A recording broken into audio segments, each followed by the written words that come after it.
Ricardo Sevilla, que ya saben, él es tremendo.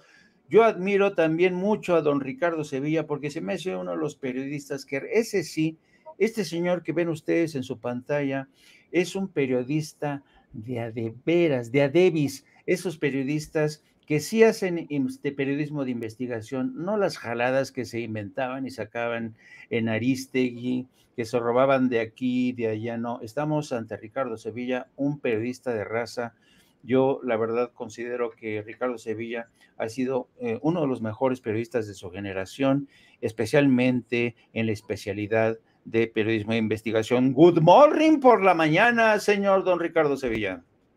Muchísimas gracias por tus diferentes palabras, querido Jaime. Pues aquí estamos para presentar nuestro reportaje especial de los miércoles, pues con datos duros como nos gusta y como tú sabes perfectamente que es requisito sine qua non en el periodismo todo, pero que por alguna razón, terrible razón o sin razón, se ha dejado de practicar en los medios de comunicación, pues corporativos, en estas empresas de información, pero que nosotros somos unos anacrónicos y hoy queremos presentar. Fíjate, querido Jaime, que además de darme muchísimo gusto saludarte y felicitarte porque me gusta mucho tu conducción, pues hoy vamos a platicar de un tema que me parece la mar de relevante, porque a la sombra del tema de Genaro García Luna se han dejado de lado otros temas que me parecen de la mayor relevancia. En el caso de Banobras, por ejemplo, el presidente López Obrador ayer se refirió a este banco, ayer en Palacio Nacional, el primer mandatario celebró, de hecho, el 90 aniversario de la creación de este banco que está usted viendo en su pantalla, el Banco Nacional de Obras y Servicios Públicos, mucho mejor conocido por sus siglas Banobras.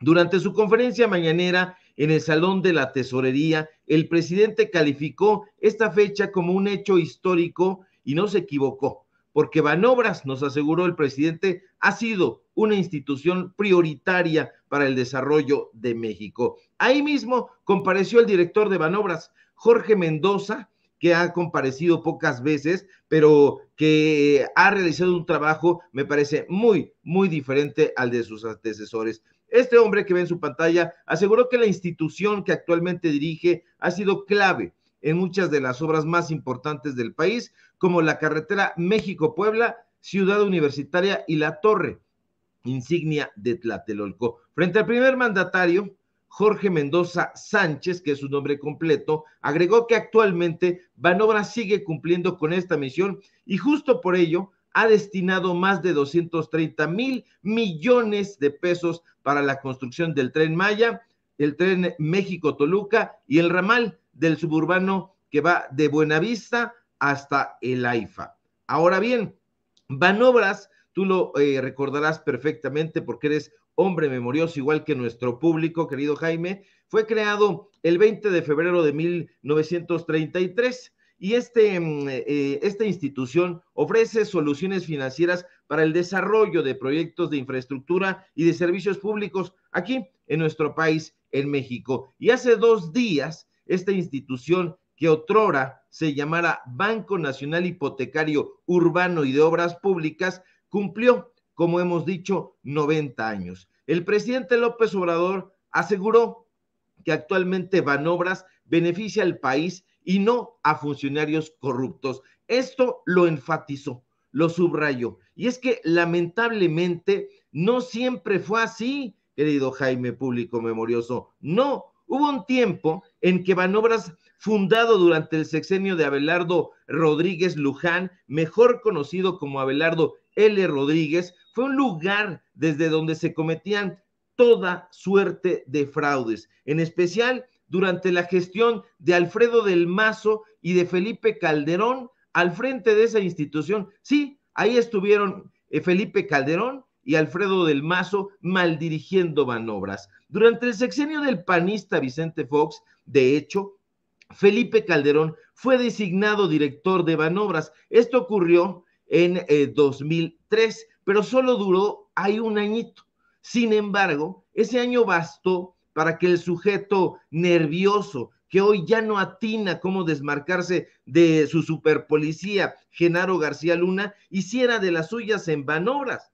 Calderón, de acuerdo con el presidente López Obrador, pidió ahí en Banobras un crédito para una casa cuando no cumplía los requisitos. La historia fue así. Eso no lo cuenta el presidente, pero nosotros sí, desde luego, porque tomamos este hilo y vamos, indagamos, preguntamos y encontramos para darle a conocer a usted los datos duros. Ocurrió de la siguiente manera. En junio de 2006, Marcos Fuentes Franco, integrante del Centro de Estudios Bancarios y fundador de Sindicatos Democráticos de Trabajadores de la Banca, reveló en una mesa de análisis justamente sobre la banca que Felipe Calderón, cuando trabajaba en Banobras, no reunía los requisitos para obtener el beneficio de un crédito hipotecario. Calderón, que en ese momento, fíjese usted, tenía una percepción bruta de 174,000 pesos mensuales, incluso por encima del sueldo nominal del presidente de la República, en ese entonces Fox, quien en teoría percibía un poquito más de 158,000 pesos mensuales, no tenía la antigüedad suficiente para acceder al crédito. Sin embargo, eso no le importó, porque no le importa nunca nada, y con solo 8 semanas en el cargo, obtuvo una dispensa de antigüedad y con el documento en la mano, corrió a solicitarle ayuda a Héctor Velázquez Corona, uno de sus hombres de confianza, su amigo, quien por cierto era o fue durante algún tiempo director general adjunto de recursos humanos en Inverlat, hoy Scotiabank. ¿Se acuerda usted? El presidente no lo recordaba muy bien, preguntó y dijeron Scotiabank precisamente. Posteriormente, Héctor Velázquez Corona, curiosamente, fue invitado a laborar como director de administración de Banobras justo cuando Calderón fungió como director por el breve periodo que le digo que estuvo frente a esta banca de desarrollo. Uno de los fraudes de mayor relevancia ocurrió en 2012, durante el gobierno precisamente de Felipe Calderón ahí en Banobras. En ese año, usted lo recordará, Pemex Exploración y Producción formalizó un acuerdo con la empresa Rotary Dirling para obtener 2 contratos para realizar perforación de pozos petroleros y producción. La empresa, en ese momento, apenas entrar Calderón, recibió más de 1,200 millones de pesos para estas operaciones a través de Banobras.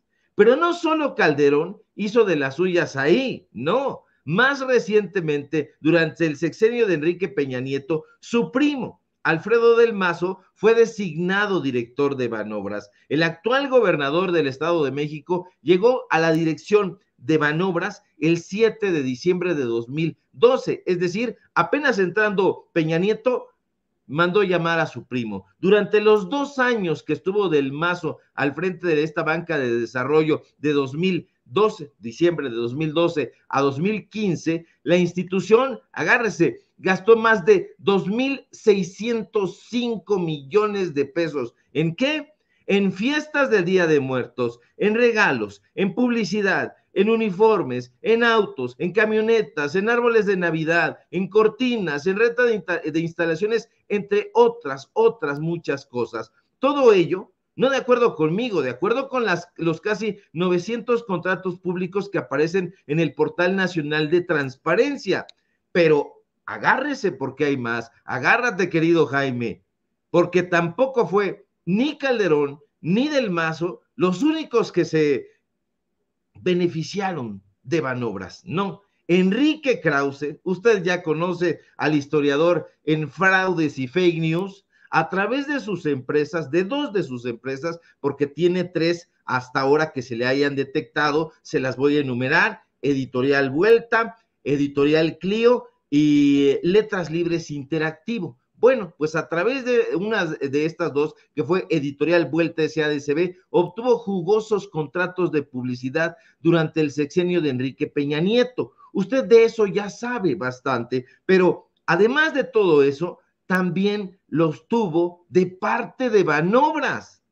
todos por adjudicación directa y todos firmados, como lo está usted viendo ahora mismo en su pantalla, por Leticia Gaona, representante legal de esa empresa y mujer de todas las confianzas de Enrique Krause. El 1 de noviembre de 2017, por ejemplo, la editorial Vuelta celebró un contrato pequeño de 258,620 pesos más IVA, por supuesto, que además la Subdirección de Comunicación Social de Banobras no supo o no quiso explicar en el contrato. Lo único que se supo, como puede verse en el contrato que le estamos mostrando, es que fue por adjudicación directa y fue avalada por la Gerencia de Adquisiciones. No nos dicen qué trabajo iba a realizar, a llevar a cabo, nada de eso.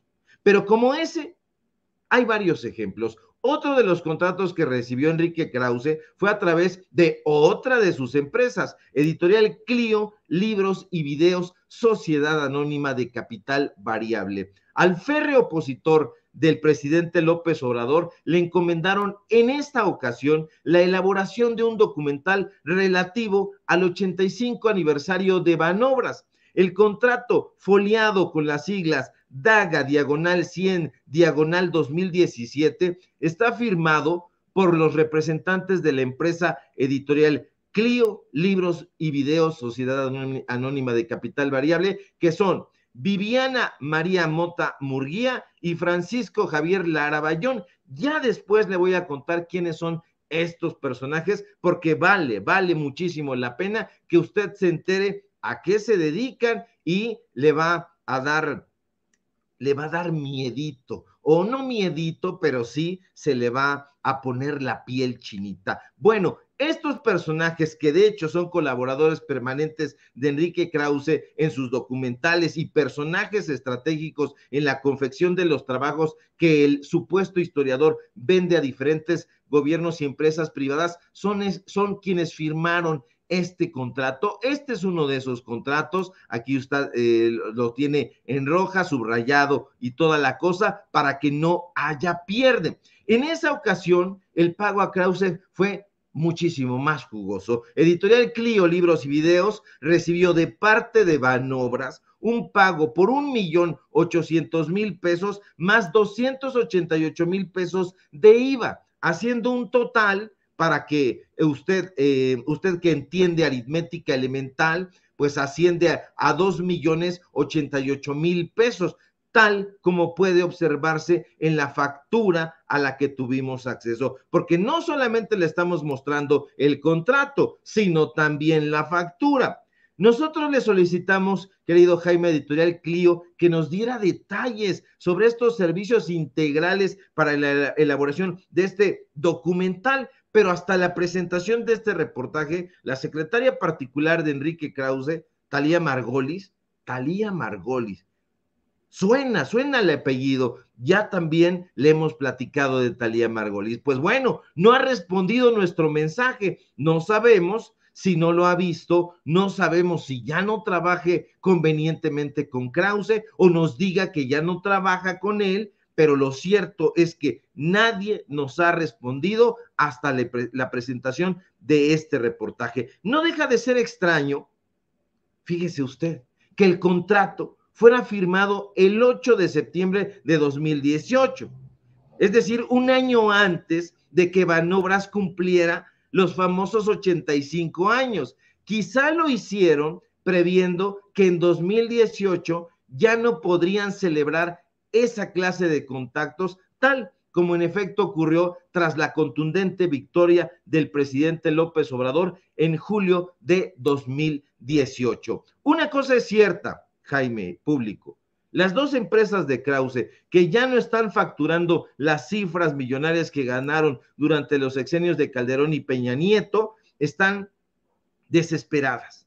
Si usted busca en Google, y lo invito a que lo haga, va a encontrar ahí, en el buscador, en el Google o en el que usted quiera, que aparece ahí que Editorial Clio está cerrada temporalmente, pero siguen trabajando, la editorial sigue chambeando, sigue celebrando contratos, y eso es un poco extraño, porque ellos son justamente los que le reportan a Google esta información. Ahora, que no se nos olvide en ningún momento que Letras Libres facturó más de 70 millones de pesos y Editorial Clio obtuvo más de 119 millones de pesos, tal como lo está usted viendo en esta tabla. Es decir, nuevamente una operación de aritmética elemental, más de 189 millones de pesos. Y eso hablando solamente de los 2 sexenios anteriores a este que está ocurriendo del presidente López Obrador. No estamos tomando en cuenta el sexenio de Vicente Fox, no estamos tomando en cuenta el sexenio de Ernesto Zedillo y tampoco estamos tomando en cuenta el sexenio de Carlos Salinas de Gortari, porque usted sabe perfectamente que estos personajes también trabajaron y trabajaron prácticamente en la cabecera de estos presidentes del PRIAN. Y esos son, querido Jaime, público memorioso, los datos duros del día de hoy.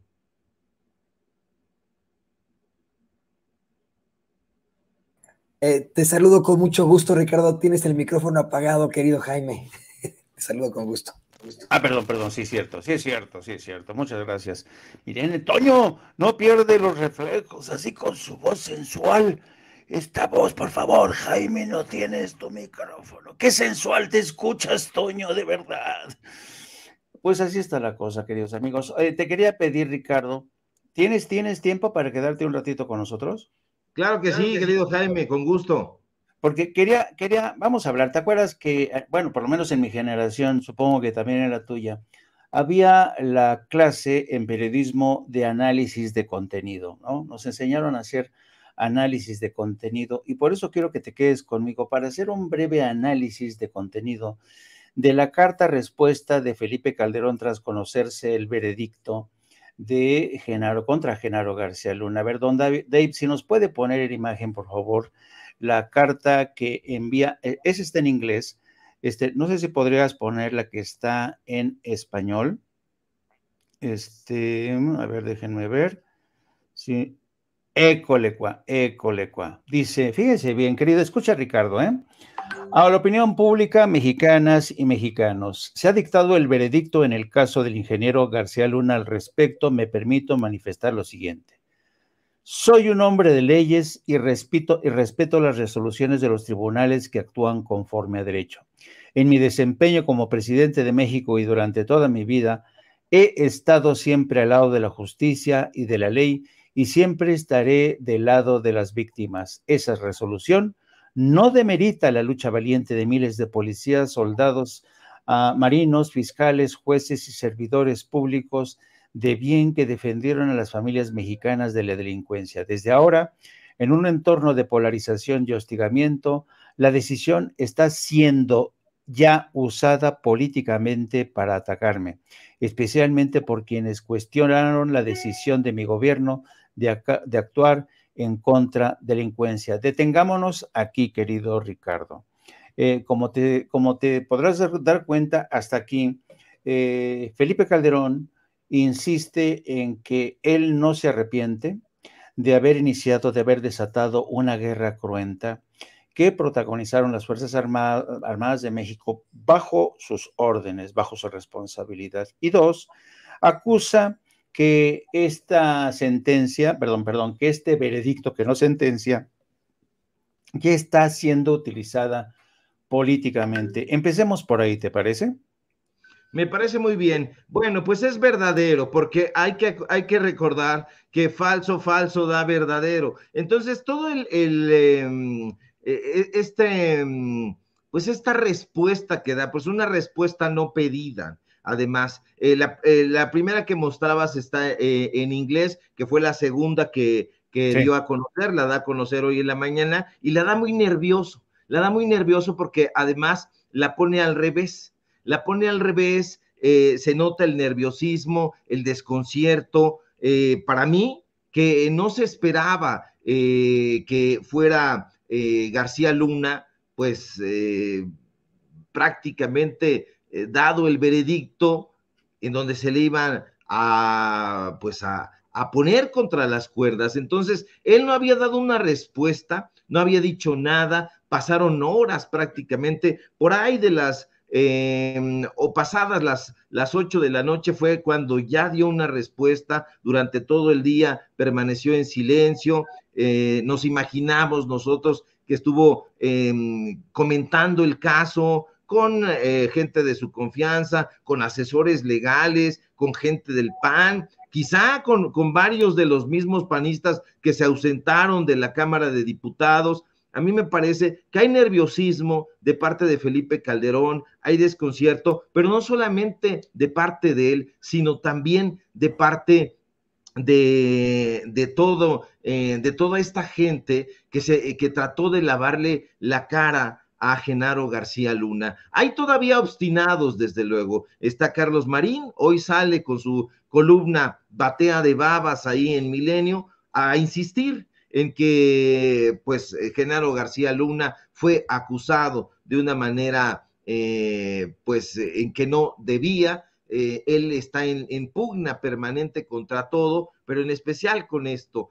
No entendemos o quisiéramos que no fuera así, pero al final sabemos por qué hace esta defensa tan vehemente de Genaro García Luna. Tuvieron ahí sus que veres, sin duda, chayoterilmente hablando, y en el caso de Felipe Calderón, me parece que no va a regresar, me parece que a esta marcha, la que están convocando, el propio Enrique Krause del que hablábamos, ya sacó su video y toda la cosa, dice que lo vamos a ver por ahí, a ver si es cierto, a ver si soporta las preguntas de la prensa, pero Felipe Calderón sin duda será el gran ausente en esa marcha.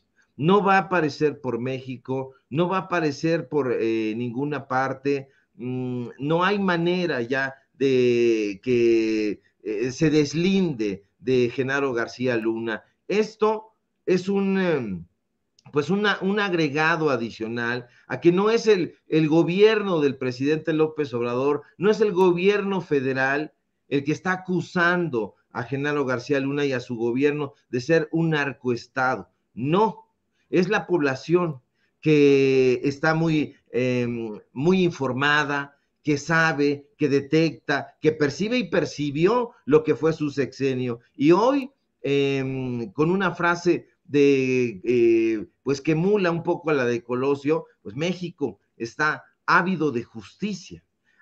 México está ávido de que estos personajes vayan a parar tras las rejas. Ya está Genaro García Luna tras las rejas, ya estamos esperando simple y sencillamente cuánto tiempo pasará en la cárcel. Hacemos votos dejando a un lado la neutralidad y la hipócrita objetividad que tanto cacarean los periodistas corporativos. Nosotros hacemos votos para que sea una cadena perpetua, que se quede ahí este criminal que apoyó al narcotráfico, específicamente al cártel de Sinaloa, y que causó mucho daño, mucho dolor a la población mexicana. Veo desconcierto en esta carta y la veo simple y sencillamente muy hueca, está trompicante, y si hacemos este análisis de contenido nos vamos a dar cuenta de que no son sino frases hechas, lugares comunes, eslóganes publicitarios, el fraseo hueco de un político que no atina exactamente qué decir, pero no hay nada de fondo, todo es paja, mi querido Jaime. Bueno, aprovechando que está la imagen, fíjate, quiero que el párrafo que dice lo siguiente. Dice, como presidente de México, luché con toda determinación en contra de la delincuencia, con la ley en la mano, sin dar tregua ni hacer distinción entre grupos. Jamás, ojo, jamás negocié ni pacté con criminales, jamás usé la investidura presidencial por abogar por sus intereses. ¿Qué es esto? ¿Es un intento de Felipe Calderón de pintar su raya con respecto a Genaro García Luna? No, es una mentira roñosa. Ya no puede tomar distancia. Él era su jefe, finalmente él lo nombró. Y cuando tú nombras a alguien, o eres gente de toda tu confianza y sabe, y sobre todo en los mentideros políticos. Aquí que no se haga el loco, que no se haga el bobo, sabemos perfectamente cómo se cuecen las habas en el ámbito político y que todas estas cosas no se pueden tapar. O sea, ¿y te imaginas llegando a Genaro García Luna al restaurante Les Champs-Élysées en Reforma, y que con todo el desplegado que él llegaba y con el desplegado que sin duda llegó el rey Zambada, pues no se haya percatado nadie que le diera aviso a Felipe Calderón que ahí se estaba llevando a cabo una reunión entre estos personajes, que él no estuviera enterado. Se hace loco, es una mentira roñosa, por eso digo, y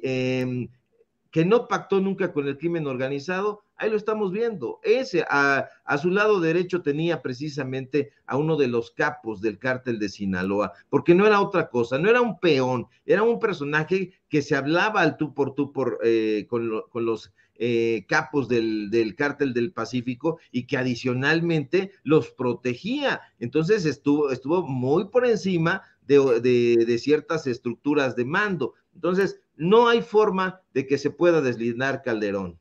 Exacto, coincido contigo, querido Ricardo. Ahora, fíjate bien, el audio, mejor dicho, que le voy a pedir a Don Dave que nos ponga acto seguido, es muy interesante, es fascinante por las últimas palabras de Felipe Calderón en esta entrevista con Carlos Loret de Mola. Escucha con atención, querido Ricardo. ¿Podemos esperar de Felipe Calderón una disculpa pública si termina siendo condenado en Estados Unidos García Luna? Vamos a ver, yo no quisiera especular, Carlos, y además a mí me parece muy importante, no solo el tema del principio de presunción de inocencia, lo que sí es cierto, y describo allí en el libro de Decisiones Difíciles, es que si es condenado por las cosas que se le acusa, por supuesto que yo lo considero una verdadera traición y una deslealtad, y ahí asumiré mi parte de responsabilidad de haberlo nombrado. ¿Cómo ves? Asumiré mi parte de responsabilidad por haberlo nombrado. Ya se olvidó de esa parte en esta carta en español y en inglés que envía a manera de respuesta. Ahora sí ya no hay ninguna responsabilidad política de Felipe Calderón. Ahora se está tratando de desmarcar como puede. ¿Cómo lo ves, querido Ricardo? Sí, son intentos, patadas de ahogado de intentar desmarcarse, no lo va a lograr, no lo va a conseguir. Este tipo de audios y otras memorias que hay audiovisuales, que hay documentales, la gente las tiene en mente y se va a encargar de recordárselos. Él puede, desde su cuenta de Twitter, inhibir las respuestas, porque eso es lo que ha hecho. Cuando le conviene, deja que la gente le responda, y cuando no le conviene, pues inhibe a través de Twitter las respuestas que le puedan dar. Sin embargo, no se puede tapar el sol con un dedo. Él sabe perfectamente que su responsabilidad fue desde el comienzo. Él sabía quién era Genaro García Luna y lo sabía desde el momento en que él decidió llamarlo a trabajar con él, sabía de los antecedentes que tenía desde que trabajó con su antecesor, con Vicente Fox, y aún así, aún con todo, decidió llamarlo. La responsabilidad la tiene que asumir, pero no la tiene que asumir haciendo una mea culpa y ya lavándose las manos, ¿no? Tiene que asumir la responsabilidad política, la responsabilidad social y la responsabilidad judicial, porque todo eso que se orquestó, esa guerra y esos contra el crimen organizado y esas muertes, esos daños colaterales, tienen que, no se arreglan con una disculpa, con un encogimiento de hombros. Él tiene que estar frente a un jurado también, tiene que estar frente a testigos que, pues de alguna manera, como lo han hecho en el caso de Genaro García Luna, personajes que hayan participado y que sin duda estarán dispuestos a hablar lo que saben de Felipe Calderón. Es un personaje corrupto hasta las heces, y Genaro García Luna era su subalterno. Así que imagínate el tamaño de su criminalidad. Así es, coincido. Y fíjate, además, es una disculpa, querido, o es una explicación no pedida, que él hace a la distancia, desde el confort desde el de confort que le da la distancia, ahí protegido, detrás de los pantalones de José María Aznar, de Mario Vargas Llosa, de esta organización conservadora, la Federación Internacional por la Libertad, se fue a esconder tras los pantalones de José María Aznar. Y desde ahí es muy fácil enviar cartas para tratar de explicarse, pero yo coincido contigo, Felipe Calderón tendría por lo menos que regresar porque nos debe muchísimas preguntas y respuestas, nos deben muchas respuestas. ¿Qué pasó cuando le informaron a Calderón que García Luna estaba implicado con el narco? ¿Por qué no hizo caso? En fin, son sin número, cómo es que se enriqueció él personalmente. Él ha dicho en alguna de sus intervenciones que él ha perdido ya toda su fortuna. Mentira cochina, ¿a quién quiere engañar Calderón? Así es que yo coincido contigo, maestro Ricardo Sevilla. Te agradezco infinitamente, como siempre, excelente el trabajo de investigación. Te mando un abrazo. ¿Cómo te puede seguir la gente, querido Ricardo? Al contrario, querido Jaime, siempre es un placer y una dicha poder compartir los micrófonos contigo. Agradezco siempre muchísimo también tus diferentes palabras y tus cariños. Síganme, por favor, en Twitter, ahí me pueden encontrar, @SevillaCrítico. Y ahí vamos avanzando, necesitamos su fortaleza. Apóyenos, síganme también en Facebook, Ricardo Sevilla, así nada más. Síganme también en Los Datos Duros, este portal informativo. Síganme en el diario Basta, donde soy columnista. Síganme en Los Datos Duros. Hoy tenemos informativo en punto de las 8:30 y por supuesto aquí en La Familia Sin Censura, donde estamos participando al filo de las 11 de la mañana. Te mando un fuerte abrazo a ti, a Vicente, a Toño, a todo el público memorioso. Si todo marcha bien, ojalá que sí, nos encontramos por aquí el día de mañana. De acuerdo, muchas gracias, querido Ricardo, y nos vemos. Y ahí vemos ya